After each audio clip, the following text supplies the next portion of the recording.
Radio Classique, l'invité de l'économie. 7h19, exploiter le gaz de houille présent dans les mines françaises, c'est le pari que s'est lancé un jeune entrepreneur. Bonjour Julien Moulin. Bonjour. PDG de la Française de l'énergie qui s'introduit aujourd'hui en bourse à Paris, on va y revenir. Comment vous est venue cette idée étonnante d'aller exploiter le gaz de houille dans le sous-sol français ? J'ai développé la même activité en Australie et en Chine. Et je trouvais qu'en France, et particulièrement dans l'Est de la France, nous avions énormément de données dues à la qualité du travail des charbonnages de France et des houillères du bassin lorrain. Et je trouvais que notre situation d'approvisionnement était très difficile. Donc, développer une ressource locale pour l'utilisation locale me paraissait faire beaucoup de sens. Ce gaz de houille, c'est ce qu'on appelle communément le grisou ? C'est ce qu'on appelait communément le grisou. Et donc, c'est pour ça nous avons une bonne connaissance sur ce gaz et sur le sous-sol sur lequel il est stocké. Donc c'est du gaz qui est présent au sein des roches, au sein des anciennes galeries de mines aujourd'hui fermées. Comment il est présent en fait dans le sous-sol ? Alors il est stocké dans le charbon qui n'a pas été exploité par les charbonnages de France. Et tout notre travail, c'est de le récupérer en surface. C'est là que les écologistes vous attendent. On a eu un gros débat sur l'interdiction de la fracturation hydraulique à propos de l'exploitation du gaz de schiste qui n'a pas lieu en France, évidemment. Quelle est la technique que vous allez utiliser pour extraire ce gaz de houille ?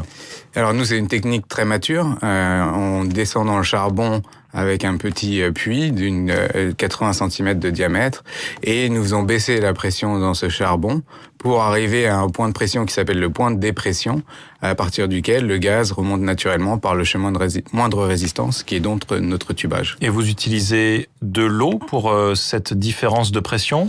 Non, on pompe, on déshydrate le charbon. Le charbon est légèrement humide, donc on le déshydrate, donc on récupère de l'eau ou de l'humidité qui est coincée dans le charbon, qu'on récupère en surface. Ce faisant, nous faisons baisser la pression et c'est avec ce mécanisme que nous arrivons à produire ce gaz de charbon. Donc pas de produits chimiques injectés dans le sous-sol à la différence de la fracturation hydraulique qui utilise de l'eau et des produits chimiques. Tout à fait. Nous, on est l'opposé de la fracturation hydraulique dans la mesure où nous n'injectons pas et nous ne faisons pas de fracturation hydraulique. Nous récupérons de l'eau en surface. Julien Moulin, c'est un type de gaz apparemment qui est supérieur en qualité au gaz que l'on importe aujourd'hui ou que l'on trouve par ailleurs. Pour quelle raison ? Principalement par sa composition. Donc c'est un gaz qui est très très pur. Il y a très peu de CO2, il n'y a pas de sulfure, il n'y a pas très peu d'azote. Donc c'est un gaz d'excellente qualité, de meilleure qualité qu'effectivement que le gaz que nous avons dans nos cuisinières ou que nous importons de Russie, d'Algérie ou de la mer du Nord. Et ça a quelles conséquences pour l'exploitation commerciale du gaz que vous allez extraire ? Alors ça a plusieurs conséquences. C'est qu'on n'a pas besoin de traiter ce gaz. Ça coûte moins cher à transformer donc. En fait, on le transforme pas. On peut l'injecter directement chez le client ou dans le réseau GRT ou le réseau des régies locales. Donc ça, c'est un gros avantage. L'autre avantage, c'est que ça nous permet du fait du manque de traitement, de la non-nécessité de traiter et de ne pas avoir à transporter ce gaz, puisque notre objectif, c'est de produire un gaz local pour les régions concernées par notre exploitation, le développement de circuits courts. Ça nous permet également d'avoir une empreinte carbone beaucoup plus faible de la molécule de gaz qu'on produit. Voilà, parce que l'idée de ce projet de la Française de l'énergie, c'est d'utiliser ce gaz extrait donc dans les mines de Lorraine, mais aussi du nord de la France, pour l'utiliser, le vendre en fait au niveau local. Exactement.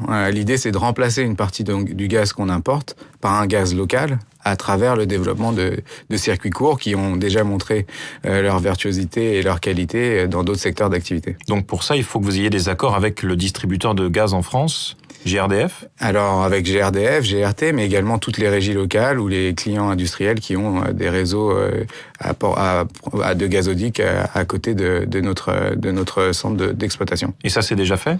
C'est en place, on travaille dessus et on va continuer à le développer puisque ça sera pas un partenariat, mais ça sera différents partenariats industriels. Pourquoi GDF ne s'est pas lancé lui-même dans l'exploitation de ce type de gaz ? Alors, puisque ça a l'air aussi formidable. Oui, alors donc comme souvent dans ce secteur d'activité, c'est plutôt les petits acteurs qui mettent en place des technologies qui sont développées ailleurs dans le monde dans un environnement plus mature comme l'environnement français. Et puis à terme, des partenariats industriels se créent avec des groupes un peu plus gros. On l'a vu dans d'autres secteurs d'activité. C'est ce qui va se réaliser à terme, je pense, dans notre secteur aussi. Donc l'idée, c'est quoi ? D'être racheté par GDF ? Non, l'idée c'est de continuer les partenariats industriels avec les gros consommateurs de gaz et les gros distributeurs de gaz qui sont à nos côtés puisqu'on est à 250 mètres, à 3 km, à 5 km, à la fois des industriels et des distributeurs. Est-ce que ça représente des réserves vraiment importantes ? On a entendu dire que ça représentait ce gaz de houille, prisonnier du sous-sol, français dans le Nord et en Lorraine. 6 années de consommation de gaz en France. Oui, c'est très conséquent. C'est à peu près 1,5 fois Lac, le grand gisement qui avait été découvert dans qui est aujourd'hui à sec, si on peut dire. Qui dire. est à sec depuis 2011, qui avait été découvert à la fin des années 50. Donc c'est des réserves très conséquentes et des ressources de gaz très conséquentes. Et notre objectif, c'est d'arriver à transformer ces réserves en production sur les 20 prochaines années, 25 prochaines années, pour accompagner la réduction de l'empreinte carbone sur les régions concernées par notre exploitation. Mais l'idée globale aussi, c'est de permettre à la France de réduire sa dépendance énergétique, en partie aux pays étrangers, notamment Russie et pays nordiques. Exactement. En fait, l'idée, c'est pas d'amener plus de gaz sur le marché, c'est vraiment de remplacer le gaz importé par un gaz local, un gaz en plus propre que celui que nous importons. Sauf qu'il y a des contrats en cours aujourd'hui, donc les gros producteurs ne vont pas forcément être d'accord. Alors le marché est en partie au prix spot, donc au prix de marché, et une partie avec des contrats long terme qui sont renouvelés tous les ans, tous les 2 ans, tous les 3 ans.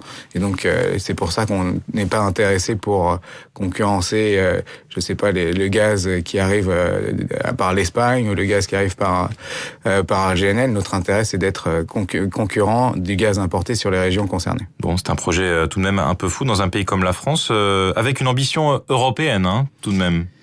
Il s'agit d'être le premier sur ces différents gisements qui aujourd'hui sont assez prometteurs.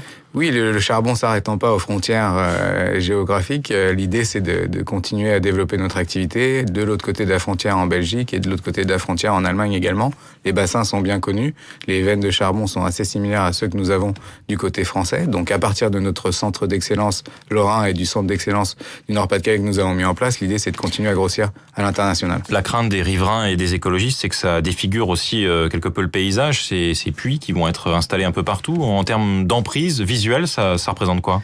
C'est assez décevant justement pour quand vous venez sur place, puisque c'est une petite pompe qui fait à peu près 2,20 m de hauteur. Donc l'empreinte de surface est extrêmement limitée et c'est quelque chose qu'on va continuer à développer pour limiter au maximum l'impact visuel. Vous entrez en bourse aujourd'hui donc, la Française de l'énergie fait son entrée sur Euronext. Quel est l'objectif ? Lever des fonds, plusieurs dizaines de millions d'euros pour développer cette activité, j'imagine ? Continuer à grossir, effectivement, aucun de nos actionnaires ne souhaite vendre la moindre action, donc c'est vraiment pour continuer à développer notre activité et mettre en place la production des ressources que vous avez évoquées tout à l'heure sur les 20 prochaines années. C'est un projet pour lequel vous avez rencontré des difficultés pour le monter en France, auprès des autorités, auprès des différentes parties prenantes. Oui et non, en Honnêtement. fait. Il y a certaines difficultés administratives, puisque les choses prennent un tout petit peu plus de temps que ce que j'avais l'habitude de voir dans d'autres pays. Mais à côté de ça, on a aussi des richesses incroyables. On a une infrastructure qui est de meilleure qualité, donc ça nous évite de faire des investissements très conséquents pour créer des réseaux de distribution. Et par ailleurs, on a récupéré toutes les données des houillards du bassin lorrain, du charbonnage de France, qui sont des données extraordinaires, puisque ça nous permet d'avoir une compréhension très rapide du sous-sol, sans avoir à faire de nombreux puits, et donc pouvoir accélérer le projet. Donc, a priori, ce gaz de houille, il sortira de terre quand ?